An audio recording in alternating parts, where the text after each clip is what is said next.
हाय hello नमस्कार welcome back to my channel. कसे आहात सगळे? आय होप तुम्ही खूप छान मस्त आणि मजेत असाल.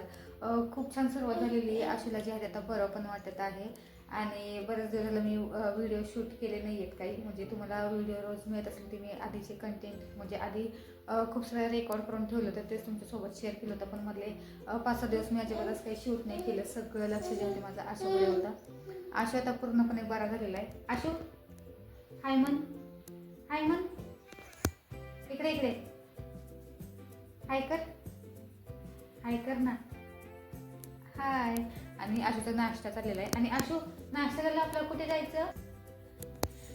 आणि आशूला ना बराच वेळेला बाहेर ते जायचं आहे. त्याचं उठलं की असतं की बाहेर ते जायचं आहे, पण आता नाश्ता वगैरे सगळं करणार आहे त्याचं. आणि मग त्याला 1 तास जे बाहेर ते खेळून आणणार आहे आणि मग त्याच्यानंतर आल्यानंतर स्वयंपाक करणार आहे. असं काहीच आजचं माझं रुटीन असणार आहे. आता बघूयात माझं रुटीन कसं होतं ते तुमच्यासोबत नक्की शेअर करते. हाय. आता ना आम्ही बाहेरून जाऊन आलेलो आहे, म्हणजे आम्ही 9ला बाहेर ते गेलो होतो आणि आता म्हणजे आत्ता 10:30 वाजले. 10 वाजता आम्ही घरात आलो होतो. आणि त्याच्यानंतर आशू एवढा मातीत खेळला आहे. मातीत म्हणण्यापेक्षा तो पूर्णपणे चिखलात खेळला होता. एवढा म्हणजे राडा केला ना त्याने. त्याला अशी त्याला जे आहे आंघोळ घातली आणि आता छानसं रेडी केलेलं आहे.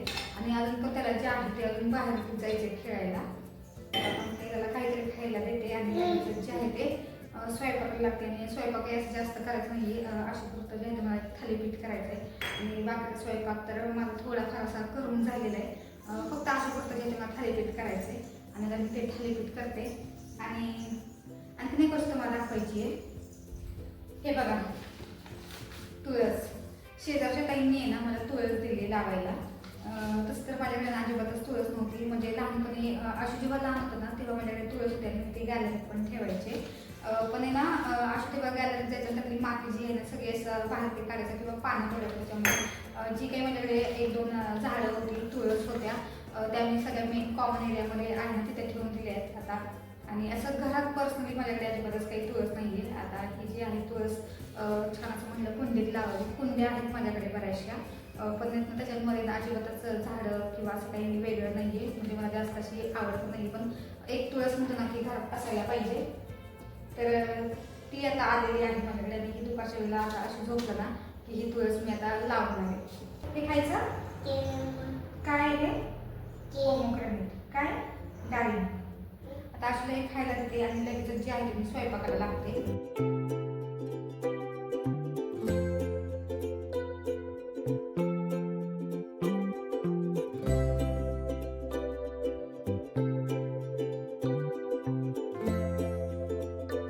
आणि असं काय करतं माहिती का, त्याला मी डाळिंब दिलेले आहे खायला. तर ना तो फक्त डाळिंबांमधले ना रस पितो आणि त्यातले जे दाणे आहेत ना ते बाजूला काढून ठेवतो आणि सगळ्या रानावर म्हणजे रानात करून टाकतो. त्यामुळे त्याला ना मी छोट्याशा डिशमध्ये दिलेले आणि खाली मॅट टाकून दिलेले. पण त्याला ना अजिबातच एका जागी बसून खायचं नसतं. असं जे आहे ना सगळ्या रानांमध्ये फिरवत चालत जे आहे ते खातो आणि सगळे जे दाणे जे आहेत ते सगळे फरशीवरती करतो आणि पुन्हा एकदा मग मला जे आहे ते काम वाढून जातं. आणि बघा मगाशी सांगितल्याप्रमाणे आशूला ना थालीपीठ करायचं आहे आणि माझ्याकडे ना मेथी खूप जास्त आहे. तर म्हटलं की छान असं मेथीचं थालीपीठ करूयात. आणि ना हिवाळा पण सुरू आहे आणि आशू ना असं पालेभाजी ना आता खायला नको म्हणतोय. तो ना मध्ये मध्ये खात होता छान असं भाजी चपाती, पण ना आता माहीत नाही का तर ना तो भाजी खायला नको म्हणतो, फक्त कोरडी चपाती जी आहे ते खातो. मग म्हटलं की चला छान असं थालीपीठ बनवावं जेणेकरून पालेभाजी खाल्ली पण जाईल आणि त्याला कळणार पण नाही. आणि थालीपीठ जे आहे त्याला छान असं आवडतं पण दह्यासोबत किंवा मग लोण्यासोबत जे त्याला मी आता खायला देईल. आणि मला वाटतं ही सिच्युएशन जी आहे ना ती प्रत्येक घरात होत असणार. म्हणजे ना तुमचंही लहान मूल जर असेल किंवा ते भाजीपोळी खात नसेल तर तुम्हालाही हाच प्रश्न पडत असेल की त्याला भाजीपोळी खायला कशी घालावी. आणि ना हिरव्या पालेभाज्या ज्या आहेत त्या पोटात गेल्याच पाहिजेत. आणि एक आई म्हणून मग आपला तिथून पुढे स्ट्रगल चालू होतो की आपल्या मुलाला हेल्दी मिळावं आणि सगळ्या पालेभाज्या खाल्ल्या पाहिजेत. यासाठी आहे ना आपण नेहमी वेगवेगळ्या रेसिपी ट्राय करत राहतो किंवा वेगळं वेगळं असं काहीतरी बनवून बघतो जेणेकरून त्यांना ते कळणार पण नाही की त्यांनी ती भाजी खाल्लेली आहे. आशू तर खूप छोटा छोटा आहे त्याच्यामुळे त्याचं काही नसतं. पण ना भाजी पोळी बघितलं की तो फक्त चपाती घेतो, ताटातली भाजी तशीच ठेवतो. त्याच्यामुळे आता म्हटलं की छान असं कॉम्बिनेशनच करावं, म्हणजे मेथीची भाजी आणि थालीपीठाचं, म्हणजे सगळे जे पिठं आहेत ते मी एकत्र बनवलेत. माझ्याकडे थालीपीठाची भाजणी पण जी आहे ती संपलेली आहे. आता म्हटलं की सगळी पिठं जे आहेत ते एक सेम क्वांटिटीमध्ये घ्यावी आणि त्याच्यामध्ये मस्तपैकी धनेपूड आणि जिरेपूड टाकावी, जेणेकरून थालीपीठाला जो वास येतो तसाच वास जो आहे तो या पिठाला पण येईल. आणि त्याच्यामध्ये खूप सारी जी आहे ती माझ्याकडे मेथी होती. गेल्या वेळेस मी तुम्हाला दाखवलं होतं की मला छान अशा कोवळ्या कोवळ्या भाज्या ज्या आहेत त्या मिळाल्या होत्या. त्याच भाज्या ज्या आहेत ते मी आणल्या होत्या आणि मस्तपैकी म्हटलं आज मेथीचं जे आहे ते थालीपीठ बनवावं आणि उद्या दुसऱ्या कुठल्या तरी पालेभाजीचं थालीपीठ बनवावं किंवा एखादा पराठा बनवावा, असं जो आहे आता माझा ना स्ट्रगल चालू आहे.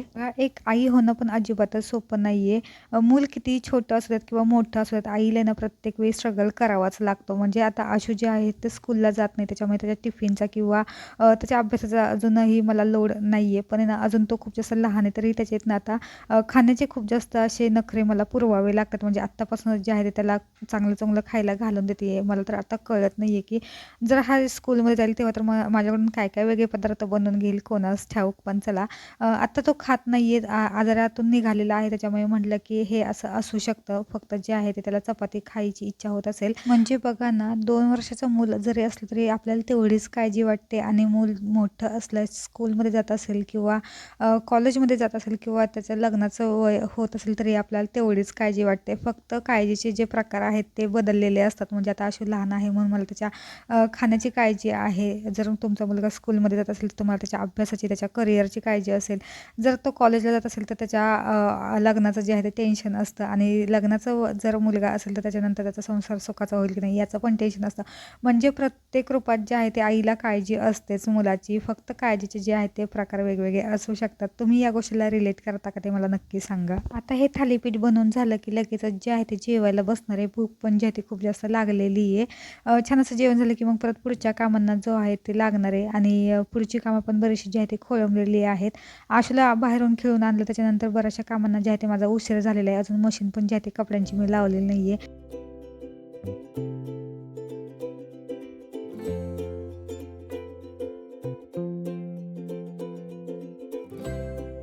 तुम्हाला दिसत असेल एका साईडला मी जे आहे ते आशूला झोपवलेलं आहे आणि ना लगेचच जे आहे ते कामाला लागलेले आहे. 2-3 दिवसांपासून कपड्यांच्या घड्या घालायचं म्हणत होते, पण अजिबातच वेळ मिळाला नाही आशूमुळे. आणि आता ना मी सगळे कपडे जे आहे ते साठवून ठेवली होती आणि आता म्हटलं की एकदमच जे आहे ते कपड्यांच्या घड्या घालत. आत्ता जस्ट मी जे आहे ते जेवण वगैरे केलं. दुसरी जे आहे ते कपड्यांची मशीन लावलेली आहे. ते कपडे पण जे आहे ते मला अजून वाळायला घालायचे आहेत. पण तोपर्यंत म्हटलं की ही जी कामं आहेत ती करून घ्यावीत. आणि ना तसं तरी ना मला ही कामं पण करायची खूप जास्त जीवावरती आलं होतं. पण म्हटलं की नाही, आता बराचसा जो आहे तो ढीग साचलेला आहे कपड्यांचा. आता ना फायनली ज्या त्या कपड्यांच्या घड्या घालाव्यात. कारण याच्यामध्ये ना आशूच्या बाबांचे जास्त करून ड्रेस आहेत आणि ते जर त्यांना सापडले नाही तर मग परत जे आहेत ते त्यांची शोधाशोध सुरू होईल आणि पुन्हा एकदा ते काही ना काहीतरी बडबड करतील. तर ती बडबड टाळण्यासाठी जे आहे आता म्हटलं की फायनली आपणच जे आहे ते ही कामं उरकून घेऊयात लवकर. आणि रोजचे जर कपड्यांच्या अशा घड्या घातल्या ना तर नेहमीच कामं होतात. पण आहे ना आपण ते कामं टाळायचा प्रयत्न करतो आणि कंटाळा करतो. मी तर असंच करते, जर थोडीशी कपडे असतील ना घडी घालायची तर ना मी खूप जास्त कंटाळा करते, ते काम करायचं टाळते. मग अशी साठवून ठेवते आणि एकदम साठली की मग त्यांच्या ज्या आहेत त्या घड्या घालत बसते. मग एवढा जो आहे तो मला जास्त वेळ लागतो. जर हीच कामं मी रोजच्या रोज केली तरी ना बघितलं तर 2-3 मिनटात पटकन उरकून जातील. आता मला ह्या कामासाठी 5 ते 10 मिनटं एक्स्ट्राचे लागलेले आहेत.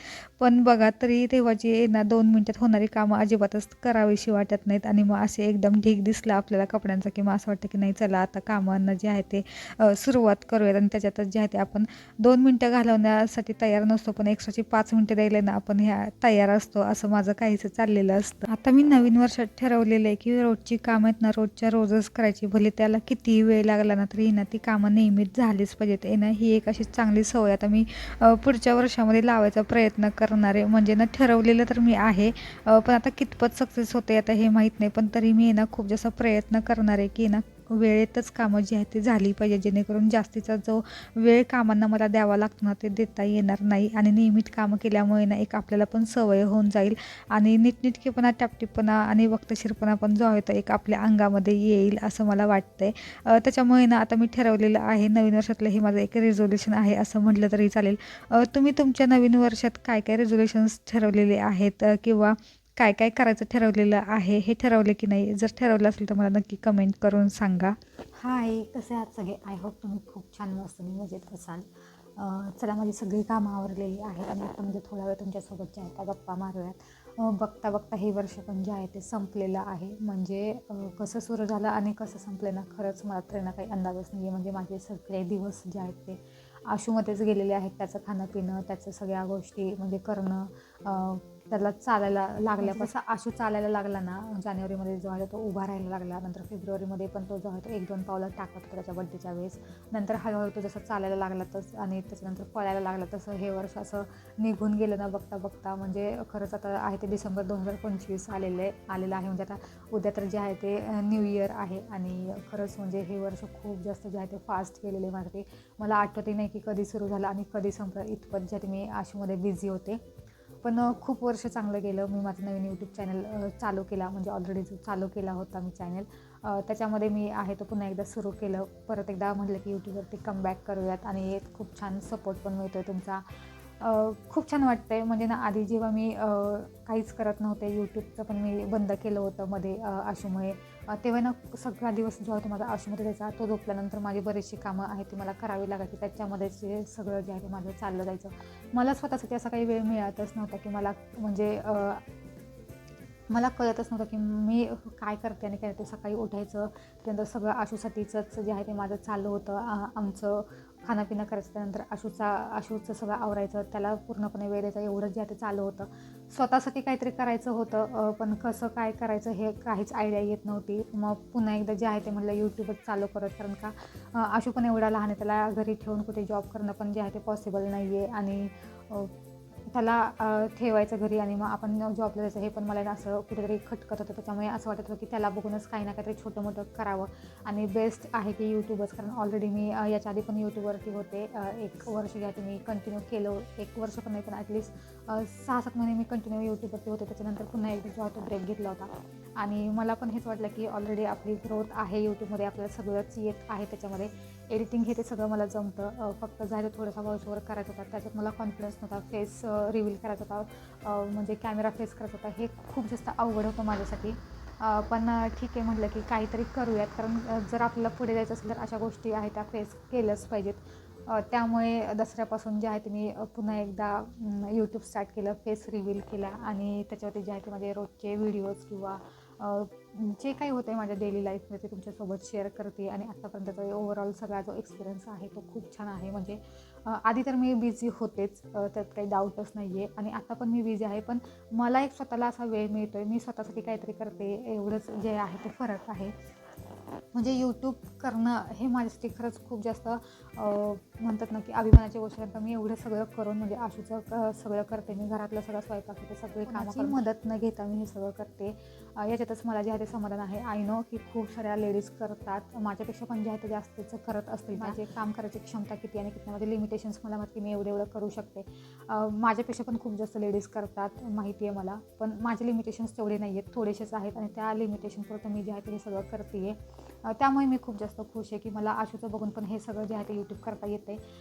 त्यामुळे पण मी खुश आहे आणि घराकडे पण जे आहे ते दुर्लक्ष होत नाही आहे, आशूकडे पण दुर्लक्ष होत नाही आहे आणि सगळं सांभाळून जे आहे ते माझं हे काम चालू आहे. त्याच्यामुळे पण एक मी हॅपी आहे. आणि हे वर्ष संपतं आहे आणि पुढच्या वर्षात आता हेच अजून एक म्हणतात ना की अजून ह्याच्या पुढची एक स्टेप करायची. म्हणजे मला ना आता आणखीन स्वतःकडे लक्ष द्यायचं आहे. म्हणजे हे तर झालं आशूचं मी करतेच आहे, यूट्यूब करते, पण अजून स्वतःकडे असं स्वतःसाठीचं काही करता येत नाही आहे. यूट्यूब हे माझंच आहे मला माहिती आहे, पण पर्सनली स्वतःची काळजी घेणं हे अजून पण मला जमत नाही आहे. म्हणजे मला माझं जे आहे ते वेट गेन करायचं आहे थोडंसं.